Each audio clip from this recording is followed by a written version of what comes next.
இந்த வீடியோ எடுத்து கிட்டத்தட்ட ஒரு 1.5 மாதம் கிட்ட ஆகிடுச்சு. இப்போ தான் ஒன்றா எடிட் பண்ணிகிட்ருக்கேன். இந்த சம்மர் டூர் எங்களுக்கு ஆனுவல் லீவுக்கு முன்னாடியே முடிஞ்சிருச்சு. கோயம்புத்தூருக்கு தம்பி வீட்டுக்கு போயிட்டு அங்கே இருந்து வால்பாறை கிளம்புற மாதிரி பிளான்.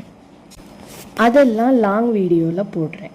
காலையில் டிஃபன் சாப்பிட்டு லஞ்சுக்கு சாப்பாடு பேக் பண்ணிவிட்டு ஒரு 11 மணி போல் கிளம்பிட்டோம். நல்ல வேலையாக நாங்கள் போகிறப்ப ரொம்ப வெயில் இல்லை, அதனால் ட்ராவல் ஓரளவுக்கு ஓகே தான். லஞ்சு சாப்பிடும்போது 4 மணி இருக்கும். எனக்கு என் வீட்டுக்காரர் கொடுத்த சர்ப்ரைஸ் இது தான். கோயம்புத்தூர் போகிற வழியில் தான் முத்துமலை முருகர் கோவில் இருக்குன்னு எனக்கு தெரியாது. பார்த்த உடனே எனக்கு குஷி தாங்கலை. அவ்வளோ நேரம் ட்ராவல் பண்ணி வந்த கஷ்டமே தெரியல. அந்த பால் வடிகிற முகத்தை பார்க்கவும் ஐயோ, எனக்கு அந்த சந்தோஷத்தை எப்படி சொல்கிறதுனே தெரியலை. முருகரை ரொம்ப பிடிச்ச எனக்கு எதிர்பார்க்காத நேரத்தில் அவரை பார்க்குறதுக்கு ஒரு சான்ஸ் கிடச்சதெல்லாம் ஒரு வரம் தான். 1/2 மணி நேரம் அங்கே இருந்து கண் குளிர பார்த்துட்டு மனநிறைவோட பயணத்தை மறுபடியும் தொடங்கியாச்சு. 9 மணிக்கு கோயம்புத்தூர் போயிட்டோம். ஒரு வழியாக ஆஜராகியாச்சு. அடுத்தென்ன, இந்த வாண்டுங்களோட ஒரே அரட்டை தான். இவங்களை பார்க்குறதுக்கு தானே இத்தனை மணி நேரம் பயணமோ.